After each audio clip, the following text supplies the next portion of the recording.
दोस्तों, क्या आप क्लाउड की दुनिया में काम करते हैं?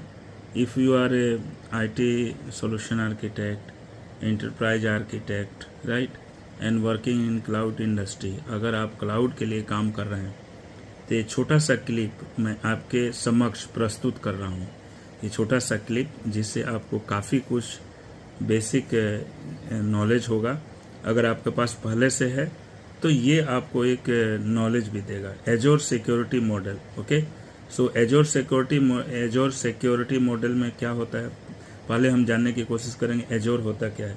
माइक्रोसॉफ्ट के क्लाउड के इन्वायरमेंट को एजोर बोला जाता है, जो माइक्रोसॉफ्ट प्रोवाइड करती है एज ए वेंडर। गूगल का GCP होता है और अमेजन का AWS, आपको पता ही होगा शायद। तो चलते हैं आगे। एजोर में सिक्योरिटी मॉडल क्या क्या होता है। Number 1, identity and access management, कि आइडेंटिटी कैसे इस्टेब्लिश किया जाए और एक्सेस को कैसे मैनेज किया जाए। ये आगे डिवाइड किया जाता है डिफरेंट पार्ट में, जैसे Azure resource manager, Azure active directory, role based access control, Azure B2B conditional access and identity protection. तो मैं ये बताने की कोशिश कर रहा हूँ, एजोर सिक्योरिटी मॉडल ये कोई छोटी मोटी बात नहीं है कि एक जगह आपने किया तो पूरा सिक्योर हो गया। ये अलग अलग विभाग, अलग अलग सब सेक्शन में डिवाइड किया गया है। जैसे नंबर 1 है identity and access management, number 2 है गवर्नेंस। गवर्नेंस में क्या क्या हम देखते हैं, एजोर पॉलिसीज को देखते हैं, सिक्योरिटी पॉलिसीज है, guest security configuration and logs, right. So as I said कि Azure security model is not pretty much simple one.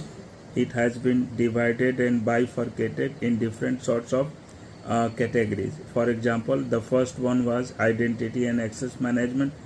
The second one is governance, correct? Now the third one is network security. यहाँ पे हम क्या करते हैं, as you see here, network security, यहाँ पे हम DDoS protection, right? Azure Firewall and Resource Firewall, NSG, Network Security Group और service and points.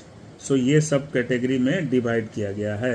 Network security को कैसे मैनेज करेंगे, थ्रू द DDoS प्रोटेक्शन लगा के, एजोर फायरवॉल को अप करके, NSG, नेटवर्क सिक्योरिटी ग्रुप को इस्टेब्लिश करके। उसके कुछ टूल्स एंड टिप्स होते हैं जो डिटेल आप कभी दूसरे वीडियो में आप पाएंगे। ये मैं एक बेसिक आपको आइडिया दे रहा हूँ कि एजोर में कैसे सिक्योरिटी एस्टेब्लिश किया जाता है, correct. Now going back to the next part, okay. Azure में जो आप स्टोरेज करते